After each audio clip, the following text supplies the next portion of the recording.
Hello everyone, welcome to my channel. ಇವತ್ತಿನ ವಿಡಿಯೋಲಿ ಒಂದು ಟಿಪ್ ಹೇಳ್ತೀನಿ ನಾನು. ಅಂದರೆ ಚಾಟ್ ಜಿ ಪಿ ಟಿ ಇವನ್ನೆಲ್ಲ ಹೆಂಗೆ ಯೂಸ್ ಮಾಡ್ಕೋಬೇಕು ಕೆ ಇ ಎಕ್ಸಾಮ್ಸು ಅಥವಾ ಅಪ್ಕಮಿಂಗ್ ಎಕ್ಸಾಮ್ಸಿಗೆ ಯಾವ ರೀತಿ ಯೂಸ್ ಆಗುತ್ತೆ ಅಂತ ಹೇಳ್ಬಿಟ್ಟು ನಾನು ತೋರಿಸ್ಕೊಟ್ಟಿದ್ದೀನಿ. ಇದರಲ್ಲಿ ವಿಡಿಯೋ ಸ್ಕಿಪ್ ಮಾಡ್ದಲೇ ನೋಡಿ. ಅದ್ರ ಜೊತೆ ಇವತ್ತಿನ ವಿಡಿಯೋಲಿ ನನ್ನ ಪ್ಲಾನ್ಸ್ ಏನಿದೆ ಅಪ್ಕಮಿಂಗ್ ಕೆ ಇ ಎಕ್ಸಾಮ್ಸ್ಗೆ ಅಂತ ಹೇಳ್ಬಿಟ್ಟು ನಾನು ಶೇರ್ ಮಾಡಿದ್ದೀನಿ. ಇದರಲ್ಲಿ ಯಾರು ಇಂಟ್ರೆಸ್ಟ್ ಇದೆ ಈ ವಿಡಿಯೋನ ಕಂಟಿನ್ಯೂ ಮಾಡಿ. ಆ್ಯಂಡ್ ಇದೇ ರೀತಿ ವಿಡಿಯೋಸ್ಗೋಸ್ಕರ ಚಾನಲ್ ಸಬ್ಸ್ಕ್ರೈಬ್ ಮಾಡ್ಕೊಂಡು ಫಾಲೋ ಮಾಡ್ತೀರಿ. ಸೊ ಎವ್ರಿ ಡೇ ನಿಮ್ಗೊಂದು ಅಪ್ಡೇಟ್ ಸಿಗುತ್ತೆ, ನಾನು ಯಾವ ರೀತಿ ಓದ್ಕೊತೀನಿ ಆ್ಯಂಡ್ ನನ್ನ ಪ್ಲಾನ್ಸ್ ಏನು ಅಂತ.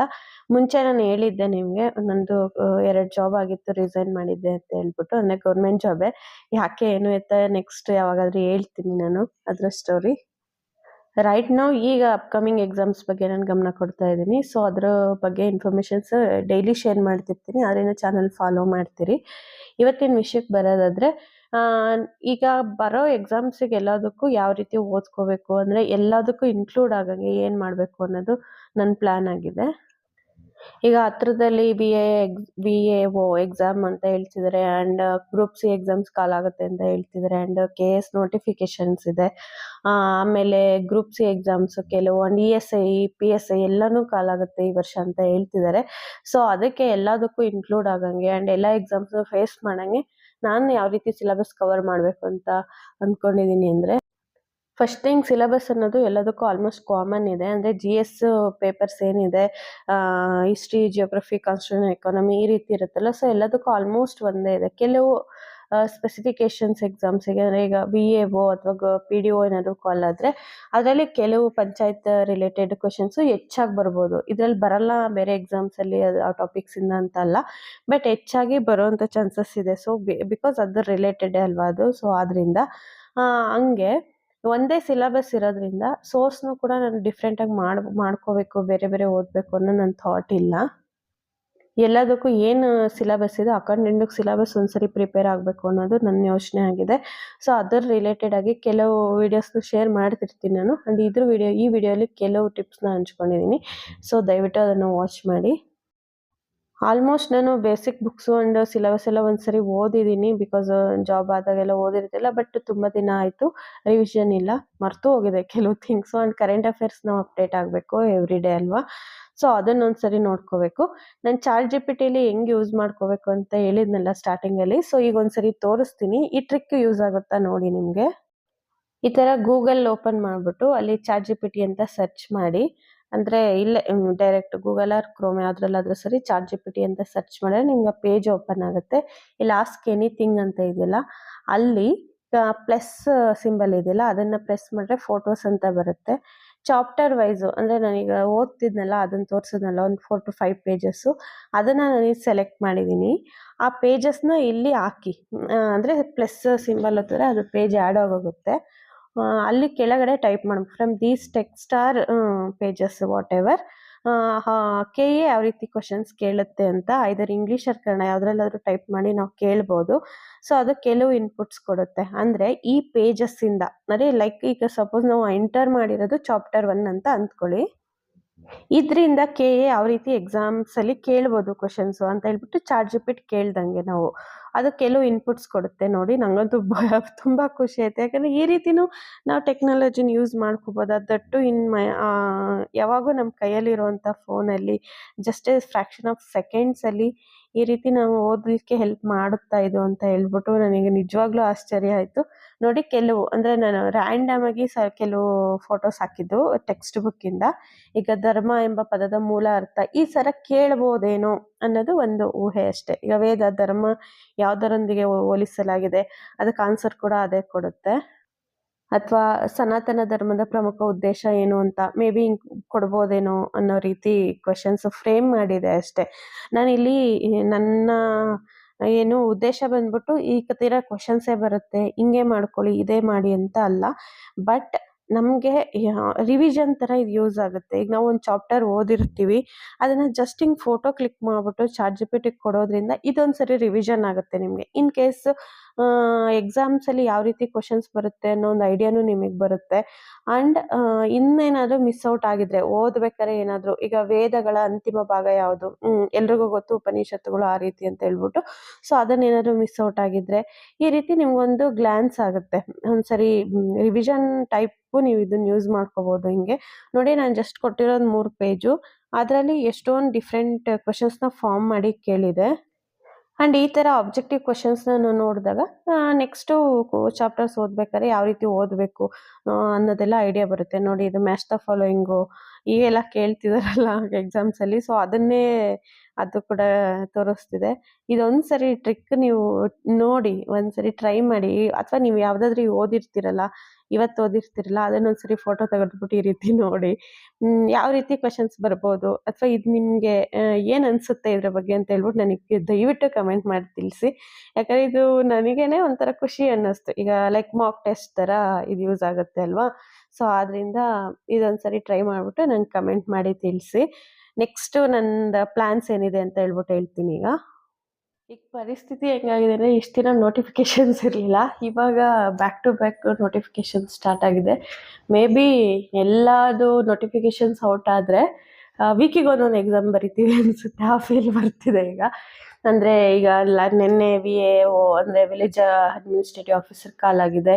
ಆ್ಯಂಡ್ ಲ್ಯಾಂಡ್ ಸರ್ವೇಯರು, ಬೇರೆ ಎಕ್ಸಾಮ್ಸಿಗೆ C ಗ್ರೂಪ್ ಎಕ್ಸಾಮ್ಸ್ ಬರುತ್ತೆ ಅಂತ ಹೇಳ್ತಿದ್ದಾರೆ. ಇನ್ನು ಡಿಫ್ರೆಂಟ್ ನೋಟಿಫಿಕೇಷನ್ ಟೀಚರ್ ಪೋಸ್ಟ್ ಕಾಲಾಗಿದೆ, ಅದಕ್ಕೆ ನಾನು ಎಲಿಜಿಬಲ್ ಇಲ್ಲ. ಆ್ಯಂಡ್ ಗ್ರೂಪ್ C ಎಕ್ಸಾಮ್ಸು ಕಾಲಾಗುತ್ತೆ ಅಂತ ಹೇಳ್ತಿದ್ದಾರೆ. ಆ್ಯಂಡ್ KS ನೋಟಿಫಿಕೇಷನ್ ಇದೆ ಆಗಸ್ಟಲ್ಲಿ ಅಂತ ಹೇಳ್ತಿದ್ದಾರೆ. ನೋಡೋಣ ಯಾವ್ದಾವ್ದು ಕಾಲಾಗುತ್ತೆ ಅಂತ. ಬಟ್ ನನ್ನ ಪ್ಲ್ಯಾನ್ ಏನಂದರೆ, ಈಗ ಇಷ್ಟೊಂದು ಎಕ್ಸಾಮ್ಸ್ ಇದೆ ಈ ಇಯರಲ್ಲಿ. ನನ್ನ ಪ್ಲ್ಯಾನ್ ಏನಂದರೆ, ಒಂದೊಂದಕ್ಕೂ ಒಂದೊಂದು ಸಿಲೆಬಸ್ ಅಂತ ಏನಿಲ್ಲ. GS ಪೇಪರ್ ಅಂದರೆ ಒಂದೇ ಇರುತ್ತಲ್ಲ, ಅಂದರೆ ಲೈಕ್ ಈಗ history, geography, constitution, economy, mental ability, science and technology, environment ಇದೇ ಇರುತ್ತಲ್ಲ. ಸೊ ಸೆಗ್ರಿಗೇಟ್ ಮಾಡಿ, ಎಕ್ಸಾಮ್ಸ್ನ ಸೆಗ್ರಿಗೇಟ್ ಮಾಡಿ ಓದೋದು ಬೇಡ, ಎಲ್ಲದಕ್ಕೂ ಇನ್ಕ್ಲೂಡ್ ಆಗಂಗೆ. ಲೈಕ್ ಈಗ C ಗ್ರೂಪ್ ಕೊಟ್ಟರು ಬರೀಬೇಕು, VA ಬರೆದ್ರೂ ಆಗಬೇಕು, ಅಥವಾ ನೆಕ್ಸ್ಟ್ KPSC KS ಪ್ರಿಲಿಮ್ಸ್ ಬರೆದ್ರೂ ಕೂಡ ಆಗಬೇಕು. ಆ ರೀತಿ ಪ್ಲ್ಯಾನ್ ಮಾಡೋಣ ಅಂತಿದ್ದೀನಿ. ಆ್ಯಂಡ್ ಕರೆಂಟ್ ಅಫೇರ್ಸ್ ವಿಷಯಕ್ಕೆ ಬಂದರೆ, ಆ್ಯಕ್ಚುಲಿ ಇದೊಂದು ಸರಿ ಅಂದರೆ ಈ ವರ್ಷ ಬೆಸ್ಟ್ ಅಪರ್ಚುನಿಟಿ. ಯಾಕಂದರೆ 1 ಇಯರ್ ಕರೆಂಟ್ ಅಫೇರ್ಸ್ ಎಲ್ಲ ಎಕ್ಸಾಮ್ಸ್ಗೂ ಅದೇ ಆಗ್ಬಿಡುತ್ತಲ್ಲ, ಡಿಫ್ರೆಂಟಾಗಿ ಓದೋ ಅವಶ್ಯಕತೆ ಇರಲ್ಲ. ಆ್ಯಂಡ್ ಸ್ಪೆಷಲಿ KEAಗೆ ಅಂತ ಇದರಲ್ಲಿ ನೋಡೋದಾದರೆ ಕೆಲವು ಪ್ಯಾಟ್ರನ್ ಚೇಂಜ್ ಆಗಿದೆ. ಅಂದರೆ ಕೇಳೋ ಅಂಥ ಕ್ವೆಶನ್ಸು ಪ್ಯಾಟ್ರನ್ ಎಲ್ಲ ಚೇಂಜ್ ಆಗಿದೆ. ಆ್ಯಂಡ್ ಕೆಲವು ಎಕ್ಸಾಮ್ಸಿಗೆ, ಈಗ C group exam and VA ಅಂತ ಹೇಳಿದ್ನಲ್ಲ, ಅದಕ್ಕೆ ಅವು ಎಲ್ಲದಕ್ಕೂ ಕಮ್ಯುನಿಕೇಷನ್ ಪೇಪರ್ ಅನ್ನೋದು ಕಂಪಲ್ಸರಿ ಮಾಡಿದಾರಲ್ವ ಈಗ. ಗ್ರೂಪ್ C ಎಕ್ಸಾಮ್, ಸೊ ಅವಕ್ಕೆಲ್ಲದಕ್ಕೂ ಕಮ್ಯುನಿಕೇಷನ್ ಪೇಪರ್ ಅನ್ನೋದು ಮ್ಯಾಂಡೇಟ್ರಿ ಆಗಿದೆ ಅಲ್ಲ ಈಗ. ಅದು ಇಂಗ್ಲೀಷು, ಕನ್ನಡ, ಕಂಪ್ಯೂಟರ್ ಸೈನ್ಸು 30, 35, 30 ಈ ಥರ ಡಿವೈಡ್ ಮಾಡಿ ಕೊಡ್ತಿದ್ದಾರಲ್ವ.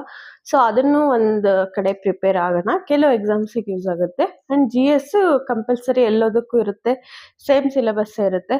ಕೆಲವು ಕಡೆ ಈಗ ಅಂದರೆ ಪಂಚಾಯತ್ ರಾಜು ಅದು ಇದು ಆ್ಯಡ್ ಆಗುತ್ತೆ, ಅದು ಸ್ವಲ್ಪ ನೋಡಿಕೊಂಡ್ರೆ ಸಾಕಾಗುತ್ತೆ ಅನ್ನೋದು ನನ್ನ ಪ್ಲ್ಯಾನು. ಈಗ ಏನು ಮಾಡೋಣ ಅಂತ ನಾನು ಇದ್ದೀನಿ ಅಂದರೆ, ನನ್ನ ಪ್ಲ್ಯಾನು ಫಸ್ಟು ಬೇಸಿಕ್ಸ್ ಬುಕ್ಸ್ ಅಂತ ಬರುತ್ತಲ್ಲ, ಅಂದರೆ ಸೋಷಿಯಲ್ ಸೈನ್ಸು 8th ಇಂದ 12th ವರೆಗೂ ಒಂದು 5 to 10 ಡೇಸಲ್ಲಿ, 10 ಡೇಸ್ ಬೇಕಾಗುತ್ತೆ. ಅಂದರೆ ಪರ್ ಇದಕ್ಕೆ ಅಂದರೂ ಕೂಡ, ಅಂದರೆ 8th ಅಂದರೆ 1 ಡೇ, 9th ಅಂದರೆ 1 day, 10th 1 day full complete ಮಾಡಲಿಕ್ಕೆ. ಅಂದರೆ ಸೈನ್ಸ್ ಬಿಟ್ಟು ಓನ್ಲಿ ಸೋಷಿಯಲ್ ಸೈನ್ಸು ಕವರ್ ಮಾಡೋಣ 10 ಡೇಸಲ್ಲಿ ಅಂತ. ಅಂದರೆ ಆಲ್ರೆಡಿ ಓದಿದ್ದೀನಿ ಇವನ್ನ, ಒಂದ್ಸರಿ ರಿವಿಷನ್ ಮಾಡೋಣ ಅಂತ. ಇವನ್ನ ಬಿಟ್ಬಿಟ್ಟು ಡೈರೆಕ್ಟ್ ಆಥರ್ ಬುಕ್ಸು ಓದ್ಬೋದು, ಅಷ್ಟು ಬೇಸಿಕ್ಸ್ ಏನು ನೀಡಿಲ್ಲ ಈಗ. ಬಿಕಾಸ್ ಆಲ್ರೆಡಿ 2 ಜಾಬ್ ಆಗಿದೆ, ಅದು ಸ್ವಲ್ಪ ಬ್ಯಾಕ್ ನಾಲೆಜ್ ಇರುತ್ತೆ.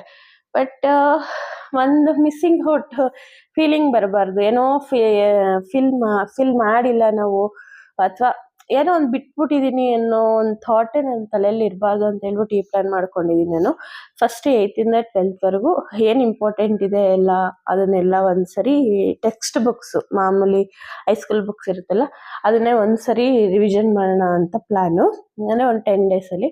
ಆಮೇಲೆ ಆಥರ್ ಬುಕ್ಸು ಒಂದು ಸರಿ ಎಲ್ಲ ಓದಿ, ಆ್ಯಂಡ್ ಅಪ್ಗ್ರೇಡ್ ಏನಾದರೂ ಇದ್ದರೆ ಅದನ್ನೆಲ್ಲ ಮಾಡ್ಕೊಳ್ಳೋಣ ಅಂತ. ಅದ್ರ ಜೊತೆಗೆ Karnataka budget and economic survey and central survey and ಇದು ಬಜೆಟ್, ಸೆಂಟ್ರಲ್ ಬಜೆಟ್ ಇಷ್ಟು ಇಂಪಾರ್ಟೆಂಟ್ ಆಗುತ್ತೆ ಎಲ್ಲ ಎಕ್ಸಾಮ್ಸ್ಗೂ. ಯಾಕಂದರೆ ಜಾಸ್ತಿ ಯೋಜನೆಗಳ ಬಗ್ಗೆ ಕೇಳ್ತಿದ್ದಾರೆ ಆ್ಯಂಡ್ ಡೀಪಾಗಿ ಕೇಳ್ತಿದ್ದಾರೆ ಅದನ್ನು. ಅಂದರೆ ಇಷ್ಟು ದಿನ ಈ ಯೋಜನೆ ಅಂದರೆ ಏನು, ಈ ರೀತಿ ಬರ್ತಿತ್ತು ಕ್ವಶನ್ಸು. ಇವಾಗ ಏನಕ್ಕೆ ಮಾಡ್ತಿದ್ದಾರೆ, ಅದ್ರ ಆಬ್ಜೆಕ್ಟಿವ್ಸ್ ಎಲ್ಲನೂ ಕೇಳಕ್ಕೆ ಸ್ಟಾರ್ಟ್ ಮಾಡಿದ್ದಾರೆ. ಆ್ಯಂಡ್ ಅದೇ ಡಿಫ್ರೆಂಟ್ ಕ್ವಶನ್ ಪೇಪರ್ನ ಅನಲೈಸ್ ಮಾಡಿ ಯಾವ ರೀತಿ ಟ್ರೆಂಡ್ ಎಲ್ಲ ಅರ್ಥ ಮಾಡ್ಕೋಬೇಕು ನಾವು. ಸೊ ಅದನ್ನು ಮಾಡೋಣ ಅಂತಿದ್ದೀನಿ. ಒನ್ ಥಿಂಗು ಹೈಸ್ಕೂಲ್ ಬುಕ್ಸ್ ಓದೋದು, ನೆಕ್ಸ್ಟು ಅದ್ರ ಜೊತೆಗೆ ಪ್ಯಾರಲಲ್ ಆಗಿ ಕಮ್ಯುನಿಕೇಷನ್ ಪೇಪರು. ಯಾವ ಎಕ್ಸಾಮ್ಸ್ ಸಿಗುತ್ತೆ ಹತ್ರದಲ್ಲಿ ಅಥವಾ ನೆಕ್ಸ್ಟ್ ಯಾವಾಗ ಎಕ್ಸಾಮ್ ಬರ್ತೀವಿ ಅಂತ ಗೊತ್ತಿಲ್ಲ, ಬಟ್ ರೆಡಿ ಇದ್ದರೆ ಒಳ್ಳೆಯದು. ಅಂದರೆ ಕಮ್ಯುನಿಕೇಷನ್ ಪೇಪರು ಒಂದು ಇದ್ರ ಜೊತೆ ಹಾಕ್ತಿದ್ರೆ ಅದಷ್ಟು ಟೆನ್ಷನ್ ಇರಲ್ಲ ಅಂತ ಅಷ್ಟೇ. ಆ್ಯಂಡ್ ಅದ್ರ ಜೊತೆ ಇದು ಕರೆಂಟ್ ಅಫೇರ್ಸ್ ಒಂದು ಡೈಲಿ ರೊಟೀನಲ್ಲಿ ಏನಿರುತ್ತೆ ಅಂದರೆ GS ಸಬ್ಜೆಕ್ಟ್ಸು ಈಗ ಲೈಕ್ 8th ಅಂದ್ಕೊಳ್ಳಿ, 8th ಬುಕ್ ಕಂಪ್ಲೀಟ್ ಮಾಡೋದು ಆ್ಯಂಡ್ ಕರೆಂಟ್ ಅಫೇರ್ಸ್ ಡೈಲಿ ಓದೋದು. ಅಂದರೆ ಮ್ಯಾಗ್ಝೈನ್ ಮೇಲೆ ನಾನು ರಿಲೇ ಆಗಿದ್ದೀನಿ, ನ್ಯೂಸ್ ಪೇಪರ್ಸ್ ಆ ಥರ ನಾನು ಓದ್ತಿಲ್ಲ. ಯಾಕಂದರೆ ನನಗೆ ಸಿಗೋದೇ ಸ್ವಲ್ಪ ಟೈಮು, ಅದರಲ್ಲೂ ಮತ್ತು ನಾನು ನ್ಯೂಸ್ ಪೇಪರ್ಗೆ 1 or 2 hours ಸ್ಪೆಂಡ್ ಮಾಡಿದ್ರೆ ನಾನು ಬೇರೆ ಸಿಲೆಬಸ್ ಕವರ್ ಮಾಡೋಕ್ಕಾಗಲ್ಲ ಅಂತ ಹೇಳ್ಬಿಟ್ಟು ಜಸ್ಟ್ ನಾನು ಮ್ಯಾಗ್ಝೈನ್ಸ್ ಮೇಲೆ ರಿಲೇ ಆಗಿದ್ದೀನಿ. ಅಂದರೆ ನಾನು ಸ್ಪರ್ಧಾ ಅರಿವು ಬರ್ತಿದೆಯಲ್ಲ, ಚೆನ್ನಾಗಿದೆ ಮ್ಯಾಗ್ಝೈನ್, ನನಗೆ ಇಷ್ಟ ಅದು. ಆ್ಯಂಡ್ ಹೋಲಿಸ್ಟಿಕ್ಕಾಗಿ ಎಲ್ಲನೂ ಕವರ್ ಮಾಡಿದ್ದಾರೆ. ಆ್ಯಂಡ್ ಅದರಿಂದ ಕೆಲವು ಎಕ್ಸಾಮ್ಸಲ್ಲೂ ಕೂಡ ಕ್ವಶನ್ಸ್ ಬಂದಿದೆ, ಪ್ರೂಫ್ ಇದೆ. ಸೊ ಅದರಿಂದ ಯಾವುದಾದ್ರೂ ಅದೇ ಅಂತಲ್ಲ, ಸ್ಪರ್ಧಾ ವಿಜೇತ ಬೇರೆ ಯಾವುದಾದ್ರೂ ನೀವು ಓದ್ಕೋಬೋದು, ನಿಮ್ಮ ಕನ್ವೀನಿಯೆಂಟ್ ಯಾವುದಿದ್ರೆ ಅದು. ನಾನು ಯೂಸ್ ಮಾಡ್ತಿರೋದು ಸ್ಪರ್ಧಾ ಅರಿವು.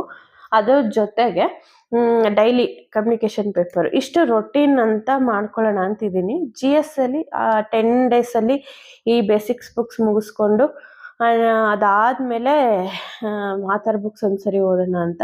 ಈಗ ಯಾವುದಕ್ಕೆ ಆದರೆ ಈಗ VA ಎಕ್ಸಾಮ್ ಬರೆದ್ರು ಅಷ್ಟೇ, KS ಪ್ರಿಲಿಮ್ಸ್ ಬರೆದ್ರು ಅಷ್ಟೇ, ಈ ಬುಕ್ಸ್ ಚೇಂಜ್ ಆಗಲ್ಲ. ಸೋರ್ಸ್ ಅಂತೂ ಇದೇನೆ, ಬಟ್ ಕೇಳೋ ವಿಧಾನ, ಕ್ವಶನ್ಸ್ ಕೇಳೋ ವಿಧಾನ ಚೇಂಜ್ ಆಗುತ್ತೆ, depth of the questions change ಆಗುತ್ತೆ. ಈಗ VL ಒಂದು ರೀತಿ ಕ್ವಶನ್ ಬರ್ಬೋದು, ಸೇಮ್ ಕಾನ್ಸೆಪ್ಟ್ ಮೇಲೆ KS ಪ್ರಿಲಿಮ್ಸಲ್ಲಿ ಒಂದು ರೀತಿ ಕ್ವಶನ್ಸ್ ಬರ್ಬೋದು ಅಷ್ಟೇ ಅಲ್ವಾ. ಇದಂತೂ ಚೇಂಜ್ ಆಗಲ್ಲ. ಸೊ ನಾನು ಅದಕ್ಕೆ ಸೋರ್ಸ್ ಕೂಡ ಚೇಂಜ್ ಮಾಡಬಾರ್ದು, ನೆಕ್ಸ್ಟು ಪ್ರಾಬ್ಲಮ್ ಆಗುತ್ತೆ. ಅಂದರೆ ಒಂದೊಂದು ಎಕ್ಸಾಮ್ಗೆ ಅಂತಲೇ ಒಂದೊಂದು ಸರಿ ಓದ್ಕೊಂಡು ಕೂತ್ಕೊಂಡ್ರೆ ಟೈಮ್ ಅಷ್ಟಿಲ್ಲ. ಜೊತೆಗೆ ಬ್ಯಾಕ್ ಟು ಬ್ಯಾಕ್ ನೋಟಿಫಿಕೇಶನ್ಸ್ ಇರೋದ್ರಿಂದ ಕೆಲವು ಮಿಸ್ಔಟ್ ಆಗೋ ಚಾನ್ಸಸ್ ಜಾಸ್ತಿ ಇರುತ್ತೆ. ಸೊ ಅದಕ್ಕೆ ನಾನು ಈ ರೀತಿ ಪ್ಲ್ಯಾನ್ ಮಾಡ್ಕೊಂಡಿದ್ದೀನಿ. ನೋಡೋಣ ಹೆಂಗೆ ಹೋಗುತ್ತೆ ಅಂತ. ಡೈಲಿ ನಾನು ಶೇರ್ ಮಾಡ್ತೀನಿ ನಿಮಗೆ, ನಾನು ಏನು ಓದ್ಕೊತಿದ್ದೀನಿ, ಹೆಂಗೆ ಯಾವ ರೀತಿ ವರ್ಕೌಟ್ ಆಗ್ತಿದೆ ನನಗೆ, ಅಥವಾ ಎಕ್ಸಾಮ್ ಪಾಸ್ ಆಗೋ ರೇಂಜಿಗೆ ನಾನು ಓದ್ತಿದ್ದೀನಾ ಅಥವಾ ಇಲ್ವಾ ಅಂತ. ಯಾಕಂದರೆ ನಮ್ಮ ಪ್ರಿಪ್ರೇಷನ್ ಮಾಡಬೇಕಾದ್ರೆ ಎಲ್ಲರೂ ಕಾನ್ಫಿಡೆಂಟಾಗೇ ಇರ್ತೀವಿ. ನಾವು ಓದಿರೋದೇ ಬರುತ್ತೆ, ನನಗೆಲ್ಲ ನೆನಪಿರುತ್ತೆ, ಆ ಫೀಲಿಂಗಲ್ಲೇ ಎಲ್ಲರೂ ಸ್ಟಾರ್ಟ್ ಮಾಡಿರ್ತೀವಿ, ಓದ್ತಿರ್ತೀವಿ. ಸೊ ನಾನು ಹಂಗೇ ಡಿಫ್ರೆಂಟ್ ಎಕ್ಸಾಮ್ಸಲ್ಲಿ ಕ್ಲಿಯರ್ ಆಗದೇನೂ ಇದೆ, ಕೆಲವು ಎಕ್ಸಾಮ್ಸಲ್ಲಿ ಕ್ಲಿಯರ್ ಆಗಿದೆ, ಜಾಬ್ ಕೂಡ ಬಂದಿದೆ. ಸೊ ನೋಡೋಣ ಈ ವರ್ಷ ಯಾವ ರೀತಿ ಇದೆ ಏನು. ಆ್ಯಂಡ್ ಎಲ್ಲದಕ್ಕೂ ಒಂದೇ ಸಿಲೆಬಸ್ಸು ಕನ್ಫರ್ಮ್, ಅದು ನನ್ನ ಮೈಂಡಲ್ಲಿ ಕ್ಲಾರಿಟಿ ಇಟ್ಕೊಂಡಿದ್ದೀನಿ. ಅಂದರೆ ಒಂದೇ ಸೋರ್ಸ್ ಓದಬೇಕು ಅಂತ, ಡಿಫ್ರೆಂಟ್ ಬೇಡ. ನೂರಾರು ಓದೋದಕ್ಕಿಂತ ಅವನ್ನೇ ಜಾಸ್ತಿ ರಿವಿಷನ್ ಮಾಡೋದು ಒಳ್ಳೆಯದು. ನೋಟಿಫಿಕೇಷನ್ಸ್ ಯಾವಾಗಾದರೂ ಬರಲಿ. ಆಲ್ಮೋಸ್ಟ್ ಎಲ್ಲನೂ August September ಅಷ್ಟರಲ್ಲಿ ನೋಟಿಫಿಕೇಷನ್ಸ್ ಎಲ್ಲ ನಮ್ಮ ಕೈಲಿ ಇರ್ತವೆ.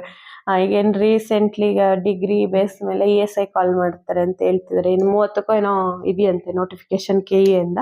ಅಂದರೆ ಇಷ್ಟು ದಿನ KPSC ನಡೆಸ್ತಿತ್ತು, ಈಗ KEಗೆ ಹ್ಯಾಂಡ್ ಓವರ್ ಮಾಡಿದ್ದಾರೆ ಅದನ್ನು ಕೂಡ. ಅದನ್ನು 30ಕ್ಕೋ ಏನೋ ಎಕ್ಸಾಮ್ ಇದೆ ಅಂತೆ. ಅದರಲ್ಲೂ ಡಿಸ್ಕ್ರಿಪ್ಟಿವ್ ಪೇಪರ್ ಇಲ್ಲ, ಓನ್ಲಿ ಆಬ್ಜೆಕ್ಟಿವ್ ಪೇಪರ್ ಅಂತ ಹೇಳ್ತಿದ್ದಾರೆ ಆಲ್ರೆಡಿ ಸರ್ಕ್ಯುಲರ್ ಬಿಟ್ಬಿಟ್ಟಿದ್ದಾರೆ. ಸಿಲೆಬಸ್ ಚೇಂಜ್ ಆಗಿದೆ ESIದು, ಅಂದರೆ ಓನ್ಲಿ GS ಪೇಪರು. ಸೊ ಎಲ್ಲದಕ್ಕೂ ಇದೇ ಇಂಪಾರ್ಟೆಂಟ್ ಆಗುತ್ತಲ್ಲ, GSನೇ.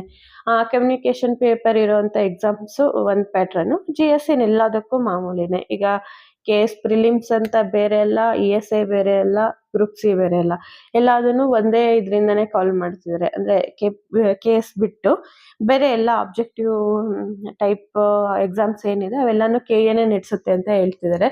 ಸೊ ಎಲ್ಲದಕ್ಕೂ ಹೊಂದಿಕೆ ಆಗೋ ರೀತಿ ನನ್ನ ಸ್ಟಡೀಸು ಪ್ಲ್ಯಾನ್ ಮಾಡೋಣ ಅಂತ ಹೇಳ್ಬಿಟ್ಟು ಹಿಂಗೆ ಅಂದ್ಕೊಂಡಿದ್ದೀನಿ. ಇನ್ ಕೇಸ್ ಇದರಲ್ಲಿ ಏನಾದರೂ ಚೇಂಜಸ್ ನಾನು ಮಾಡ್ಕೋಬೇಕು ಅಂತ ನಿಮ್ಗೇನಾದ್ರು ಅನಿಸಿದ್ರೆ ದಯವಿಟ್ಟು ಕಮೆಂಟ್ ಮಾಡಿ ತಿಳಿಸಿ. ಯಾಕಂದರೆ ನಾನು ಕೂಡ ತಪ್ಪು ಮಾಡ್ತೀನಲ್ವ, ಜಸ್ಟ್ ನಾನು ಜರ್ನಿನ ಶೇರ್ ಮಾಡ್ತಿದ್ದೀನಿ ನಿಮ್ಮ ಜೊತೆ. ಈಗ ನೀವು ಹೆಂಗೆ ಓದ್ಕೊತಿದ್ರೋ ಹಂಗೆ ನಾನು ಓದ್ಕೊತಿದ್ದೀನಿ. ಇದರಲ್ಲಿ ಕೆಲವು ತಪ್ಪುಗಳು ಇರ್ಬೋದೇನೋ. ಏನಾದರೂ ನನಗೆ ಹೆಲ್ಪ್ ಆಗೋವಂಥದ್ದು ಏನಾದರೂ ನಿಮಗೆ ಐಡಿಯಾ ಬಂದರೆ ನನಗೊಂದು ಸಜೆಷನ್ ಕೊಡಿ. ನಾನು ಎಲ್ಲ ಸಿಲೆಬಸ್ಸು ಒಂದು 100 days ಒಳಗಡೆ ಮುಗಿಸ್ಕೋಬೇಕು ಅಂತ. ಅಂದರೆ ಇನ್ಕ್ಲೂಡಿಂಗ್ ಆಥರ್ ಬುಕ್ಸು ಎವ್ರಿಥಿಂಗ್. ಅಂದರೆ ಅಪ್ರಾಕ್ಸಿಮೇಟ್ಲಿ 3 months ಒಳಗಡೆ ಎಲ್ಲ ಮುಗಿಸೋಂಗೆ ಪ್ಲಾನಿಂಗ್ ಇದೆ. 3 ಮಂತ್ಸು ಸಾಕಾಗುತ್ತೆ ಅನ್ನಿಸ್ತಿದೆ ನನಗೆ. ಅಂದರೆ ಆಬ್ಜೆಕ್ಟಿವ್ ಟೈಪ್ ಎಕ್ಸಾಮ್ಸ್ನ ಅಟೆಂಡ್ ಮಾಡಲಿಕ್ಕೆ 3 ಮಂತ್ಸು ಸಾಕಾಗುತ್ತೆ. ಕಂಟಿನ್ಯೂಸ್ ಆಗಿ ಕನ್ಸಿಸ್ಟೆನ್ಸಿಯಿಂದ ಓದಿದ್ರೆ 3 ಮಂತ್ಸು ಸಾಕಾಗುತ್ತೆ ಅನ್ನೋ ಇಷ್ಟು ಇವತ್ತಿನ ವಿಚಾರ. ಅಂದರೆ ಏನು ಓದಬೇಕು, ಹೆಂಗೆ ಓದಬೇಕು ಅಂತ ಪ್ಲ್ಯಾನ್ ಮಾಡ್ಕೊಂಡಿದ್ದೀನಿ. ಆಲ್ಮೋಸ್ಟ್ ನಾನು ಡೈಲಿ ಸ್ಟಾರ್ಟ್ ಮಾಡೋದು 3:30 ಇಂದ 1 o'clockವರೆಗೂ ಓದ್ಕೊಳ್ಳೋಣ ಅಂತ. ಅಂದರೆ 3:30 ಎದ್ದು ಒಂದು 7:30ವರೆಗೂ ಆಗುತ್ತೆ. ಆಮೇಲೆ ಮಾನ್ವಿನ ಸ್ಕೂಲಿಗೆ ಕಳಿಸೋದು, ತಿಂಡಿ ಊಟ ಎಲ್ಲ ರೆಡಿ ಮಾಡೋದಿರುತ್ತೆ. ಆಮೇಲೆ ಒಂದು 9:30 10 ಆಗೋಗುತ್ತೆ ಮತ್ತೆ ಕುತ್ಕೊಳ್ಳೋದು. ಆಮೇಲೆ 1 o'clockವರೆಗೂ ಟೈಮ್ ಸಿಗುತ್ತೆ. ಅದಾದಮೇಲೆ ಮಾನ್ವಿ ಬರ್ತಾಳೆ. ಬೇರೆ ಕೆಲಸಗಳಿದೆ ನನಗೆ, ಬಿಸ್ನೆಸ್ ವರ್ಕ್ಸ್ ಎಲ್ಲ ನೋಡ್ಕೊತೀನಲ್ಲ, ಸೊ ಆ ವರ್ಕು ಮಾಡ್ಕೊತೀನಿ. ಜಸ್ಟ್ ಸಿಗೋದು ಮಾರ್ನಿಂಗ್ ಒಂದು 3 hours, ಮ್ಯಾಕ್ಸಿಮಮ್ ಒಂದು ಮಧ್ಯಾಹ್ನ ಅಂದರೆ 10 to 1 ಒಂದು 3 hours ಸಿಗಬಹುದು. ಅಂದರೆ ಕರೆಕ್ಟಾಗಿ ಯೂಸ್ ಮಾಡಿದ್ರೆ ನಾನು 6 to 7 hours ಪರ್ ಡೇಲಿ ಸಿಗುತ್ತೆ. ಇಷ್ಟು ಓದ್ಕೊಂಡು ಅಂದರೆ ಮಾರ್ನಿಂಗ್ 3 hours, ಒಂದು 10 to 1 3 hours, ನೈಟ್ 1 hour ಎಲ್ಲದನ್ನು ರಿವಿಷನ್ ಒಂದ್ಸರಿ ಮಾಡೋಣ ಅಂತ. ಬೇರೆ ಏನು ಅಂದರೆ ಸುಮ್ಮನೆ ಓದ್ಕೊಂಡೋದ್ರೆ ಏನೂ ನೆನಪು ಬರಲ್ಲ, ಎಕ್ಸಾಮ್ ಟೈಮಲ್ಲಿ ನೆನಪು ಬರಲ್ಲ. ಸೊ ಇದು ಪ್ಲ್ಯಾನ್ ಇರೋದು ನಂದು. ನೆಕ್ಸ್ಟ್ ವಿಡಿಯೋಸಲ್ಲಿ ನಾನು ಏನೇನು ಓದ್ಕೊತೀನಿ ಏನು ಎಲ್ಲನೂ ಶೇರ್ ಮಾಡ್ತಿರ್ತೀನಿ. ಆ್ಯಂಡ್ ಈಗ ಹೇಳಿದ್ನಲ್ಲ ChatGPT ಇವತ್ತು ತೋರಿಸಿದ್ನಲ್ಲ, ಸೊ ಆ ರೀತಿ ನಿಮ್ಗೆ ಏನಾದ್ರು ಅನುಕೂಲ ಆದರೆ ಅದೊಂದ್ಸರಿ ಟ್ರೈ ಮಾಡಿ ನೋಡಿ. ಅಂದರೆ ಒಂದ್ಸರಿ ಈಗ ಸಪೋಸ್ 8th ಬುಕ್ ಏನಾದ್ರು ಓದಿರ್ತೀವಿ ಅಂದ್ಕೊಳ್ಳಿ, ಅದನ್ನೇ ಎಲ್ಲ ಫುಲ್ ಚಾಪ್ಟರ್ ಫೋಟೋಸ್ ತೆಗೆದ್ಬಿಟ್ಟು ChatGPTಗೆ ಕೊಟ್ಟು ಪಾಸಿಬಲ್ ಕ್ವೆಶನ್ಸ್ ಏನೇನು ಬರ್ಬೋದು, KA ಪ್ಯಾಟ್ರನಲ್ಲಿ ಏನು ತೆಗಿಬೋದು ಈ ಕ್ವೆಶನ್ಸು, ಸೊ ಈ ರೀತಿ ಸರ್ಚ್ ಮಾಡಿಕೊಂಡ್ರೆ ನಮಗೊಂದು ಹೆಲ್ಪ್ ಆಗುತ್ತೆ. ಆ್ಯಂಡ್ ಮಾಕ್ ಟೆಸ್ಟ್ ನೀಡಿರಲ್ಲ ಅನ್ನೋದು ನನ್ನ ಫೀಲಿಂಗ್. ಬಟ್ ಮಾಕ್ ಟೆಸ್ಟಿಗೆ ಈಕ್ವಲ್ ಅಲ್ಲ, ಅದು ಬಿಟ್ಬಿಟ್ಟು ಇದನ್ನೇ ಮಾಡಿ ಅಂತ ನಾನು ಹೇಳ್ತಿಲ್ಲ. ಬಟ್ ಡೈಲಿ ಒಂದು ಪ್ರೋಗ್ರೆಸ್ಗೆ ಈಗ ಓದಿರೋದು ನಮ್ಗೆ ನೆನಪಿದೆಯೋ ಅಲ್ವೋ ಅಂತ ಚೆಕ್ ಮಾಡ್ಕೊಳ್ಳೋಕ್ಕೆ ಒಂದು ಟೂಲ್ ಥರ ChatGPT ನೀವು ಯೂಸ್ ಮಾಡ್ಕೊಬೋದು. So that's it for today. Next ನಾಳೆನೂ ಇದೇ ರೀತಿ ವಿಡಿಯೋ ಶೇರ್ ಮಾಡ್ತೀನಿ. ಚಾನಲ್ ಸಬ್ಸ್ಕ್ರೈಬ್ ಮಾಡ್ಕೊಂಡು ಫಾಲೋ ಮಾಡ್ತೀರಿ. ಆ್ಯಂಡ್ ಎಲ್ಲ ಎಕ್ಸಾಮ್ಸ್ಗೂ ಚೆನ್ನಾಗಿ ಬರೆಯೋಣ ಎಲ್ಲರೂ ಸೇರಿ. ನಿಮಗೂ ಒಳ್ಳೆಯದಾಗಲಿ.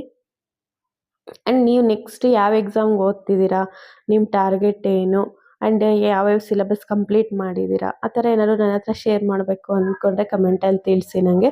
ಬಿಕಾಸ್ ಯಾರ್ಯಾರು ಯಾವ್ಯಾವ ಎಕ್ಸಾಮ್ಸಲ್ಲಿ ಇಂಟ್ರೆಸ್ಟ್ ಇದ್ದಾರೆ ಅಂತ ಹೇಳ್ಬಿಟ್ಟು ನನಗೂ ಗೊತ್ತಾಗುತ್ತೆ. ಈಗ ನಾನು ಬರೀತಿರೋ ಎಕ್ಸಾಮ್ಸ್ ನಾನು ಹೇಳಿದ್ನಲ್ಲ, ಈಗ ಯಾವುದು ನೋಟಿಫಿಕೇಷನ್ಸ್ ಇದೆ ಹತ್ರದಲ್ಲಿ ಎಲ್ಲನೂ ನಾನು ಅಟೆಂಡ್ ಮಾಡ್ತೀನಿ. ನಂದು ರಿಸೈನ್ ಮಾಡಿದ ಕತೆ ಇನ್ನೊಂದು ಸರಿ ಯಾವಾಗಾದ್ರೂ ಹೇಳ್ತೀನಿ. ಯಾಕಂದರೆ ಅವಾಗ ಮಾಡಿದ್ದ ಒಂದು ರೀತಿಲಿ, ಅವಾಗ ರಿಸೈನ್ ಮಾಡಿದ್ದು ಒಂದು ರೀಸನ್ಸಿಗೆ ಬೇಗ ನೋಟಿಫಿಕೇಷನ್ ಸಿಗುತ್ತೆ, ಬೇಗ ಆಗ್ಬಿಡುತ್ತೆ, ನೆಕ್ಸ್ಟ್ ಓದ್ಕೋಬೋದು ಅನ್ನೋ ರೀತಿ ಆಯಿತು. ಬಟ್ ನೋಟಿಫಿಕೇಷನ್ಸೇ ಆಗಲಿಲ್ಲ. ಡಿಫ್ರೆಂಟ್ ಸ್ಟೋರಿ, ನೆಕ್ಸ್ಟ್ ಯಾವಾಗಾದ್ರೂ ಶೇರ್ ಮಾಡ್ತೀನಿ. That's it for today. Next ಇದೇ ರೀತಿ ವಿಡಿಯೋ ಜೊತೆ ಮತ್ತೆ ಮೀಟ್ ಆಗೋಣ. ಎಲ್ಲರೂ ಶ್ರದ್ಧೆಯಿಂದ ಓದಿ. ಆ್ಯಂಡ್ ಈ ಟೈಮಲ್ಲಿ ಟೈಮ್ ವೇಸ್ಟ್ ಮಾಡೋದು ಒಳ್ಳೆಯದಲ್ಲ. ಯಾರು ಆಸ್ಪಿರೆಂಟ್ಸ್ ಇದ್ದೀರಾ, ಇನ್ಕ್ಲೂಡಿಂಗ್ ಮೀ, ಟೈಮ್ ವೇಸ್ಟ್ ಮಾಡೋದು ಒಳ್ಳೆಯದಲ್ಲ. ಬಿಕಾಸ್ ಮತ್ತೆ ಇಷ್ಟು ಯೂಸ್ ನೋಟಿಫಿಕೇಷನ್ಸ್ ಸಿಗೋದು ಕಷ್ಟ. ಅದ್ರ ಜೊತೆಗೆ ನೆಕ್ಸ್ಟು ಎಲೆಕ್ಷನ್ಸ್ ಎಲ್ಲ ಇರುತ್ತೆ. 28 ಇದರಲ್ಲಿ ಎಲೆಕ್ಷನ್ಸ್ ಬರುತ್ತೆ. ಬಿಫೋರ್ ಎಲೆಕ್ಷನ್ಸು ಕಾಲ್ ಆಗೋದು ಕಷ್ಟ. ನೆಕ್ಸ್ಟ್ ಹೊಸ ಸರ್ಕಾರ ಫಾರ್ಮ್ ಆಗಿ ನೋಟಿಫಿಕೇಷನ್ಸ್ ಆಗೋದು ಸ್ವಲ್ಪ ಡಿಲೇ ಆಗ್ಬೋದು. 2026 27 ಜಾಬ್ ತೊಗೊಂಡಂಗೆ, ಇಲ್ಲ ಅಂದರೆ ಇಲ್ಲ ಅನ್ನೋದು ನಾನು ಅಂದ್ಕೊಂಡಿದ್ದೀನಿ. ನೋಡೋಣ. ಮತ್ತೆ ಇದೇ ರೀತಿ ವಿಡಿಯೋ ಜೊತೆ ನಾಳೆ ಮೀಟ್ ಆಗೋಣ. Thanks for watching. ನನ್ನ ಚಾನಲ್ ಸಬ್ಸ್ಕ್ರೈಬ್ ಮಾಡ್ಕೊಂಡು ಫಾಲೋ ಮಾಡ್ತೀರಿ. Thank you so much.